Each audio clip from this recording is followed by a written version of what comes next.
Welcome, everybody, to the Advanced Selling Podcast, the longest-running sales training podcast in podcast history. I'm Bryan Neal. As heard on Jeopardy. It was callback, throwback. If you didn't hear that, this is your first episode you've ever listened to. That was a callback to last week, where I had just a blissful dream that Bill and I were actually a question on Jeopardy, read by Alex Trebek. What's the longest running sales training podcast history? What is the Advanced Selling Podcast? What is the Advanced Selling Podcast? You're right. I'll take podcast for 6. And then just next question. Bill Caskey's the host of the Advanced Selling Podcast. No. His co-host is, this guy. No Brian. fanfare. Who is no Bryan fanfare. Keall? I'll take podcast for 8. Yeah, they keep plowing through it. And if you're the question, you're like, yay. Anywho, that's great stuff. So, all right. Well, I had an experience last night. I went to see Oppenheimer, and I had not seen that and heard a lot about it. And, okay, here's my feeling on it. It was a 3-hour movie, and it's really hard for me to sit in a theater for 3 hours. Plus, you get there a half hour early because it doesn't really start at 5. So that's a long time for me because I get real antsy. And 2, all the special effects with nuclear explosion. You know what the movie is about, right? Oh yeah, totally. The scientist, nuclear scientist, atomic physicist, I guess. That anyway, and Matt Damon was in it. I love him, and there was some good acting. But here's the problem I had: is that not 80% of the people in the movie had an accent. And it was intentional. It was either a Russian accent or a German accent or an Asian accent. And I have no problem with that. But the music in the background was always so loud. And I saw a bunch of people complain about this. It was so modulated up to give you this anxiety and this, it was kind of like epic music all the time for the whole thing. Yeah. You couldn't hear the actors. You couldn't hear, I could hear. And I know partly is because my ears are not, I'm not a 25-year-old anymore.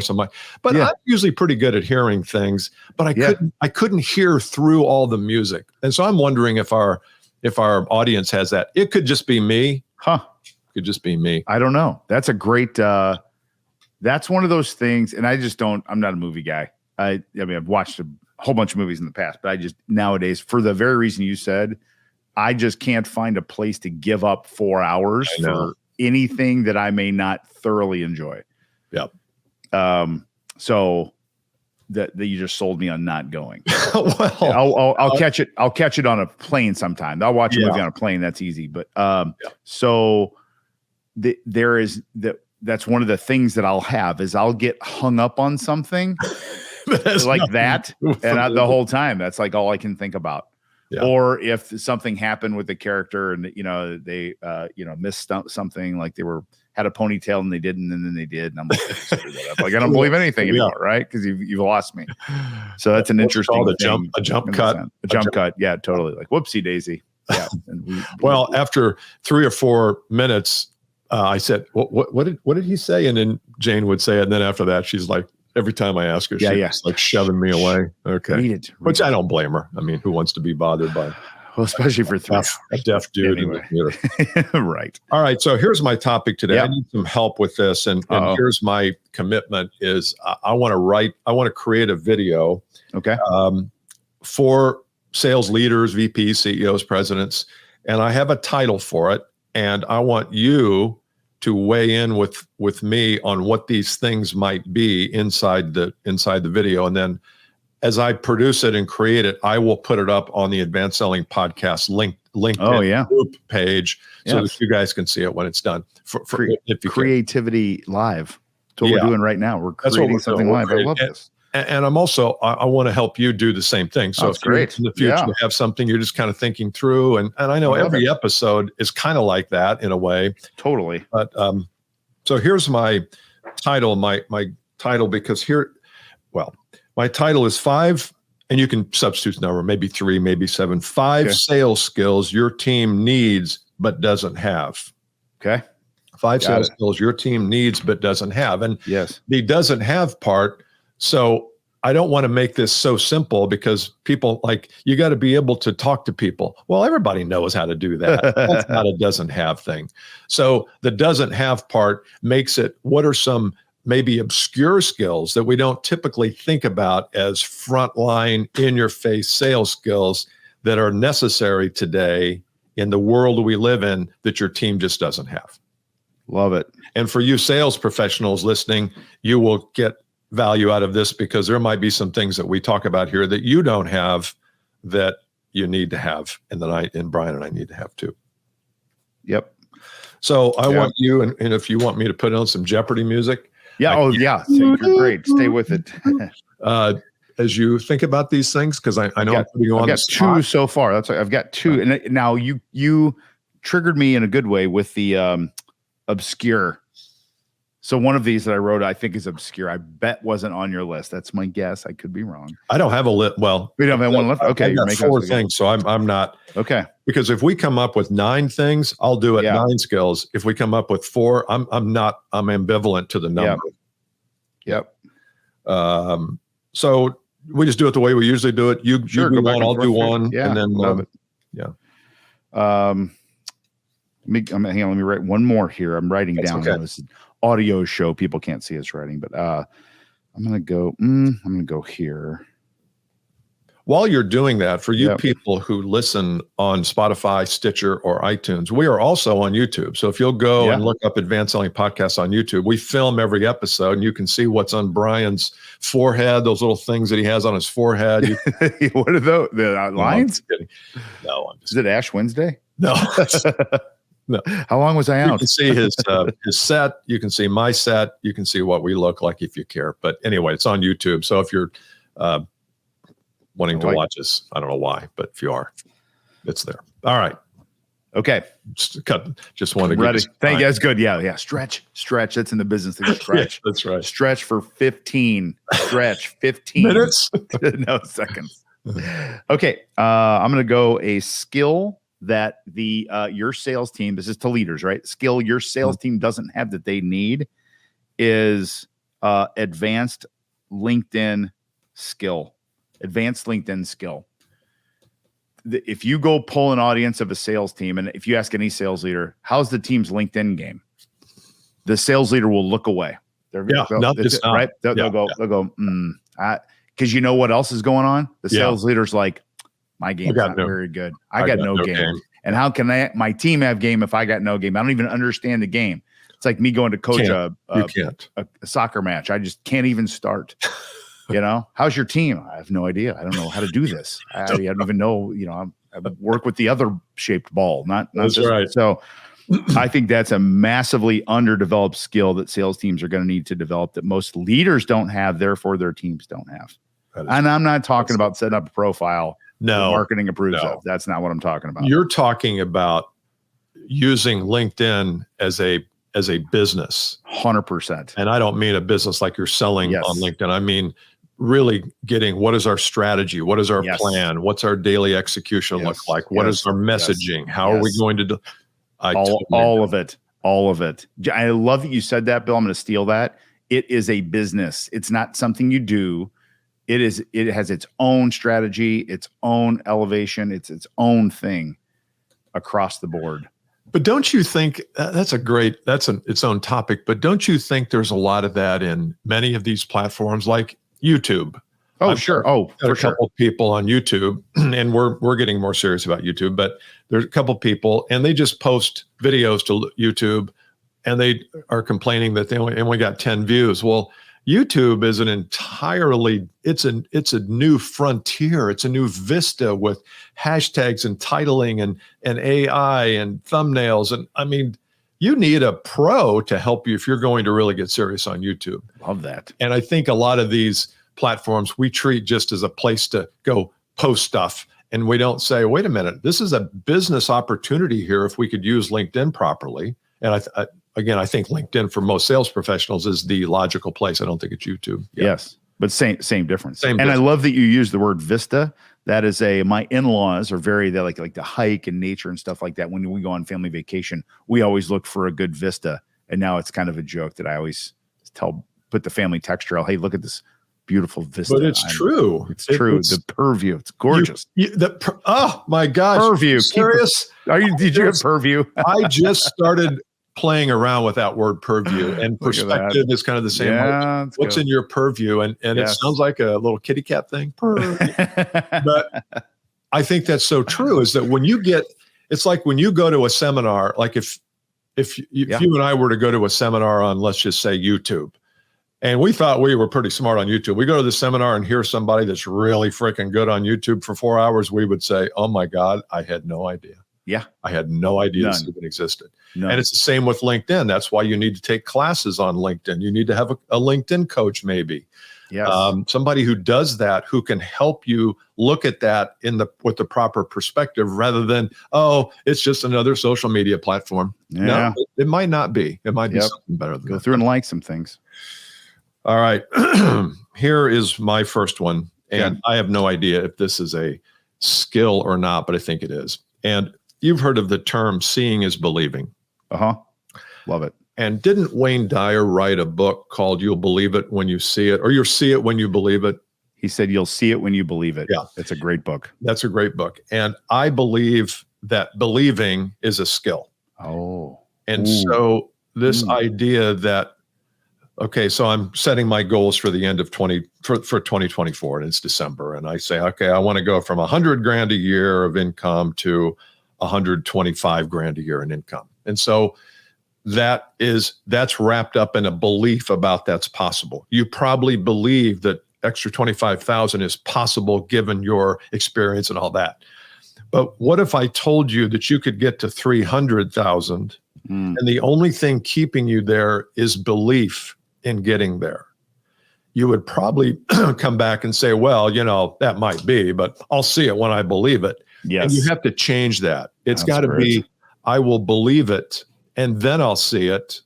And this has nothing to do with visioning, like, what's in the mind's eye. If you see yourself accepting the award on stage at next year's conference, you will be more likely to achieve it. Maybe, but I think it's because your belief just went up. Yeah, totally. Yeah. I love that. So I love that you think belief's a skill. That's awesome.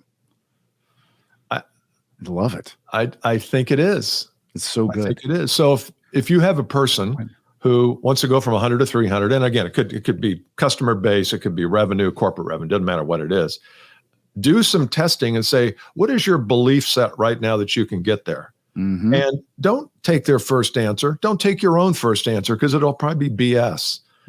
But go deeper into it and say, okay, why do you believe that? How did you arrive at that belief? What kind of external data did you consider when you came to that belief? You start to get into the belief, and then you can make some things happen, because you'll leave that meeting with your person or you saying, oh yeah, we can accomplish this. And now you've got momentum and velocity, rather than, well, I'll believe it when I see it. Yes. All right. How can we? I love that. Yeah. Belief is a skill. Okay. I've got two more. This one it sounds boring, and it also sounds like something that everybody thinks they're good at, and I think they are not skill-wise. What skill does someone need? We need to revisit how we present and demo to customers when we get to that stage of the process. Demoing a solution or presenting a solution we've gotten really, really bad at it. I agree. Really, really bad at it. And I'm judging this not off of opinion, off of fact, coupled with Gong and Zoom and these things. The beauty of these things is we can go back and watch, and we can go back and evaluate. And I see my clients, I see some of my prospects, I see people selling to us. And I'm just like, there's such an opportunity here to develop this skill and make it better. Huge miss, I think. And opportunity. It's a place to get better. I have that as well as number 4. No, do you really? Oh, really? Oh, that's great. On my list. I called it something different, but I think it's the same thing, and that's the conveyance of ideas. Perfect. Even better. It's communication, conveyance of ideas. Yes. And I was listening to a podcast the other day that had a guy on from Microsoft who was in their AI division or their AI stuff. And I didn't understand most of what he was talking about, but he did say this. Excuse me. He said there's 3 skills that successful business people will need in the future right now going forward, given AI and all that. Number 1, a skill of writing. 2, a skill of speaking. And 3, the skill of conveyance of ideas. And I thought, well, they really all 3 apply to sales professionals and to business owners. They all 3 do. But that conveyance of ideas thing is what you're talking about here. And that is, how do we take sometimes complicated things, wrap them up and package them and message that to a person who isn't in our business, so they're not as clear as we are on things. And you have to understand that sometimes we have to bring people along and don't talk down to them, but talk where they are, and where they are is not where we are. So we've got to change our messaging and convey those ideas differently, and the presentation is part of that. 100%. Yes. We become a guide from a place to another place through our language. So good. So is there a tip we can leave people with instead of just the theory? Is there one start? My big tip is go. Most people have these recorded now. They've either done them remotely on Zoom, or you have Gong as a tool, or Chorus, or what have you, one of those recording softwares. I would absolutely go back and watch your tape. I can guarantee you, when you go back and watch your tape, you will find some things in your own game that you should develop. Guaranteed. When you're watching your tape, here's 1A of advice. Watch the other person. Don't watch you. So what we do when we watch tape is we tend to watch us. So if you and I watch this back, I'm like looking at myself. I'm watching my mannerisms. What I should be doing is watching you and listening to me. So I'm hearing what I'm saying, and I'm watching your body language and your facial expression. I'm going, oh my gosh, Bill just made a face. Exactly. He's like, wrap it up, dude. Seriously though, but that's what we do. People like, let's watch us. We're going to critique us. No, let's watch the reaction of the buyer based on what we're hearing. So that's my advice on that one. Yeah. It's a great tool. So it's really good. And the whole idea of watching films, I mean, think about if you were in sports, every Monday after your Saturday night game in basketball, that's all we did was watch films. All you do. And it was great because you're like, oh, I don't have to practice. And then you got abused for an hour and a half in the film. Totally. Up, back. Look at Caskey there. Up, back. Yeah, go back. What are you thinking here? What are you thinking? It's funny. Let's go run line laps. Yeah, exactly. I'd rather do that. Okay. Last one. So that was mine. You have one. Yeah. Go ahead. Oh, I got one more. Yeah. My last one, full circle, learn how to be a good chat GPT prompter. I believe ChatGPT is going to be a tool that's going to be here to stay. And I think the quicker you can get good at using it, the better. Whether it's helping you prepare for questions, that's the best thing to use it for now, is helping you prepare for strategic questions to ask in a sales call. And just ask it to print out 17 strategic questions and be real specific with how you ask it. I'm going to call in a CFO of a bank, and I sell banking software, and I need 8 strategic questions to ask that person that are relevant to the current market conditions, blah, blah, blah. Hit enter. It'll spit out in 6 seconds all the questions. Yeah. So your thinking is that we've got to get good enough at that to use it for what it's good for us, and not shy away from it, and not and really study the prompt, because you can go in and give it a prompt, and you can give it 5 more prompts and get 5 different better answers. So learn how to do that. Yeah, learn how to prompt. Yep. That's good. Yeah, I've got my fifth here is something we've talked about before, but I still don't think it's very well done in most sales teams, and that is the plan and the execution of the plan. So, this is the time of year we're heading into the third trimester, fourth quarter, and we are starting to look at 2024, and we're starting to kind of create in our mind what we want it to look like. You talked about having your retreat, and the question always is, well, what's the plan for next year? And I don't think sales teams are very good at planning. I think forecasting to me is not planning. Forecasting is taking a number and saying, can we get to 27 million next year? Yeah. You guys all good with that? Yeah. Okay. All right. See you in December. And that's not a plan. That's just a pipe dream. It's a forecast. And I think we've all got to get better at the skill of planning, which includes things like, what is the goal? Why did we choose that goal? Yes. How are we going to get there? What are the roadblocks that we're going to face certainly along the way? It's the SWOT. You can call it the, strategic weak, or what is it? Strengths, weaknesses, opportunities, threats. Whatever model you use, the notion of going through the process of planning and then saying, we've got an executable plan. It's not just a bunch of BS. It's every day we're going to do this, or every week everybody on our team is going to do this. I don't think we do that very well. We don't, for sure. That's a good one. Yeah. Okay. Yeah. So those are my good. Those are 5 I love to start off with. I love those. Thank you for your input there. And can't wait to see the final product. Final product will have none of these 5 in them. None of them. No. All right. Check out our LinkedIn group. Go to the Insider, become an insider. Everybody should be in the Insider program. You just should. And say hi to us on LinkedIn. Would you? Some of you not connected with us, or send us an email. Listener@advancedsellingpodcast.com. We haven't asked for emails. You can send us a voicemail too. We haven't asked for voicemails in forever, but just record a voice memo and send it into listener@advancedsellingpodcast.com, and we will play it. I play it with good audio, of course. Yeah. All right. See you next time. Okay. See you. Bye.